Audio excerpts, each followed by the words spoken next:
Battlegrounds Season 12 1-year anniversary. Let's have a look at the details and also some special amounts of milestones that have been added to the solo and the alliance-based participation. This should be good.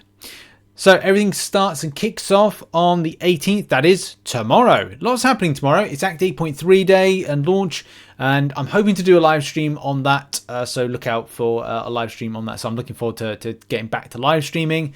I'm trying to work on some weekend videos today, which means I can free up my schedule. And if I free up my schedule, it means I can then live stream on Friday when we've got the Battleground Brawl, and hopefully on Saturday. But I've got a lot of personal things to get done on Saturday, so we'll have to see. Any case, right. What's on offer? Well, along with some rewards updates, we'll be adding titles. Of course, these are the evolving titles, which are Battlegrounds Gladiator, Battlegrounds Warrior, Battlegrounds Combatant, which is for the position finishing of Celestial 1, Celestial 2 to 4, and Celestial 5 to 6. Do bear in mind that most people watching this video, 99.9% of people, will probably not achieve these. But they're different. We'll have a look more at that, I think, at a later date. This is also going to be the first opportunity you're going to see Guillotine Deathless pieces. As you know, picking up pieces will be able to get some stuff.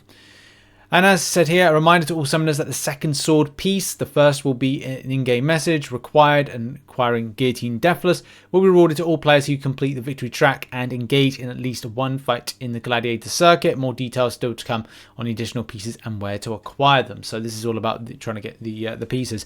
I think there's going to be some type of content that's going to be released that requires you to do that in order to achieve it.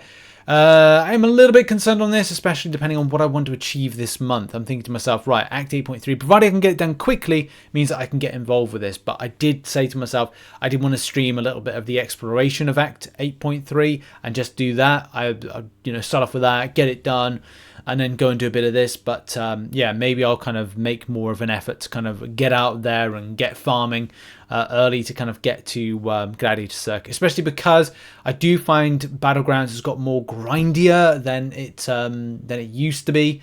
But yeah, we'll have to see. And I think it's for me, same thing as I've said with previous seasons. Like, I might not be that interested with the game mode anymore. After Season 9, I've just not really felt the same vibes as I used to. But with this month with extra rewards, it's a no-brainer to go out and do it and kind of get there further. Of course, last month there was Battlegrounds objective, so you felt like you had to kind of go and do it. It is what it is. There's also updates to 7-star shards take home for those in Gladiator Circuit. So for those in Gladiator Circuit, you'll be expecting to take home a larger amount of 7-star shards and Titan crystals. Mainly this is for your kind of like extra grind into the Uru 3 and going up obviously to Celestial 1 if you are indeed that person that does very, very well. But yeah, like Titan crystal shards are all there. They're looking lovely. Go get them, Titan crystals. I wonder if it's worth saving onto your Titan crystal shards just in case they're going to add in some really kind of new spicier champions into it. It's hard to know. Like, I kind of feel that crystal is going to be shaken up a little bit. Especially because you look at the value and go, haven't some of the Titan Crystal like champions gone over into the basic? So why are you going for it? Why open up a Titan Crystal now? This is why I'm going to start hoarding my 7-star and Titan Crystal shards to the end of the year. Why? Well, probably because the pool keeps changing. And, well, as much as I like to get 200 signatures, not 200 signatures, let's face it, I'm not going to get 200 signatures on the 7-star, but get more signatures on the same champions that I've got at the moment, I kind of feel like I might just wait a little bit. I don't know if anyone else is on the same kind of like wavelength of that. It'd be interesting to know. I definitely know there were players that were saying that they found it, especially spenders, that spent early on to get access to these kind of crystals and shards and stuff and get more champions duped. Felt a little bit hard done by when it came to Kabam and how they dealt with that. But thoughts on that maybe on another date. So one of the main things that we were looking to see is there going to be some increase in the rewards that you take home for the this particular event? The answer is yes. So before, you only had to do up to 400k and you were getting something for it, sorry. And now it's a case like if you do 450k, you get an extra 5k Titan Crystal Shards. So that's improved. That's very good. Of course, the usual suspects from the increase are seeing, more 6-star shards, a volume of 15k, then a 6-star Nexus Crystal, then 7,500 7-star Crystal Shards, one Abyss Nexus Crystal. So yeah, like anything can really happen. It may be the chance that I have in order to get a 6-star Nick Fury for once, rather than feeling left out because everyone else has got it and I've got my 5-star Ascended version. Okay, it does the job, and that's the main thing. But moving on, solo ranked rewards, 7-star shard volume has improved. Has it been added to or improved? I'll say improved because I'm not quite sure on it. Oh yeah, no, it's improved. It's improved.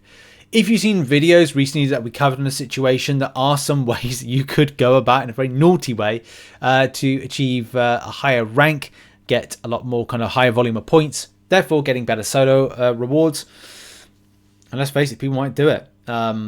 That particular method is something I don't think I'm going to deal with at the moment. Does it take away from the unsportsmanlike elements of the game? Debatable. Is it a case that it's a strategy that is effective in getting points? Yes. Is it liked by people? No. And it's still something debatable. If you want to know what the heck I'm talking about, keep up to date with the channel. We covered this in a video on Sunday. For reference, for anybody that wants to know a little bit more about this particular situation, it is videos. It's actually these videos right here.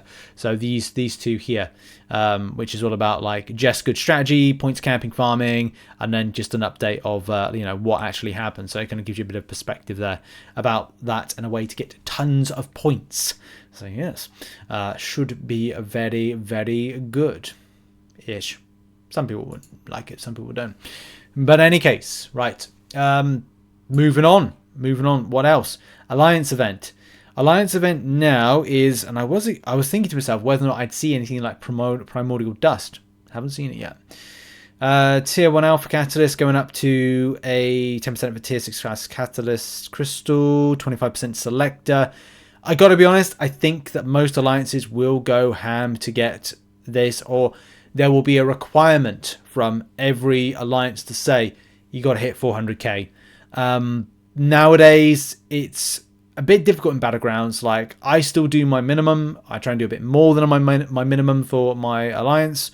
I'm sure other people, try as hard as they possibly can. But we're not getting the same rewards as we did as alliances back in the early seasons, and this is the same thing I think happens, that then there needs to be something looked into as to rank rewards, which is something as well we need to kind of consider at a later date. But now we're going to move on to the nodes. Now I will be doing a full breakdown of nodes, counters, ideas, good team selection, stuff like that. There's a few. I think I've got to do a tier list for defenders of Battlegrounds, but that's another story for another day. I would say to most people, look out for champions that work well in defense for Decay and Sugar Pill, which I kind of find it a bit weird when it comes to Kabam and stuff, where they're like, oh yeah, you're familiar with Alliance War, so you just decided to use the Alliance War tactic. Okay, fine, whatever. At least it's not unstoppable, and at least it's not using the armor up buff that Kabam seem to use a lot of nowadays. So Decay and Sugar Pill tactics, familiar, blah, blah, blah, blah, blah, blah. Yeah, just if you want to find out some of these champions, just go and look at your tagging. Decay, Spider-Gwen, Void, Anti-Venom. These are the ones right here. Thor Ragnarok. Sugar / Stevia Pill. Sasquatch, Mangog, Dormammu, Wong, Dragoman, blah, blah, blah, blah, blah, blah, blah, blah, etc., etc. Go and check out the full list. In any case, I've been reading, I keep reading this back to myself because it's like, attackers are immune to placebo buffs. Making contact with the defender has a 100% chance to grant the attacker a 13% placebo buff max. Max 5.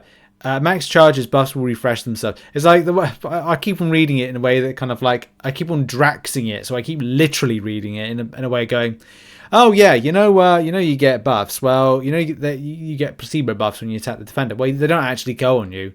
It's just part of the interaction, so you're not going to see anything pop up. It's kind of weird. Like I've got to read it back probably once I kind of I've had a coffee or something like that. Just kind of go, is there some kind of trickery right here with this? With going, yeah, So you don't get placebo buffs on you, but the defender actually tries to put placebo buffs on you. But you won't get them, but that plays into something else. In any case, there's more to this, and as I said, I'm going to do an infographic in a minute, but I'm going to have a coffee, sit down, and just kind of go like, what are you playing at, Kabam? What, you know, come on, stop it with the things. But yeah, that's it. That's the information for Battlegrounds Season 12. It is Battleground Brawl that's going on at the moment. Yeah, Battleground Brawl. In Season 12, we are included the Day 1 meta from Battleground Brawl for everyone to try out in friendly matches. That is this one here, which is both champions 100% block penetration, 300% increased attack when hitting a block. So don't get hit into your block if you're playing at the Battleground Brawl. The buff 3 and 4. The defender is more likely to activate their special attack 1. This defender is more likely to activate special attack 2. Kabam AI throwing special attacks? Surely not. Surely not. And if it's got bias of both, what, they worried that the defender's not actually going to throw a special attack, or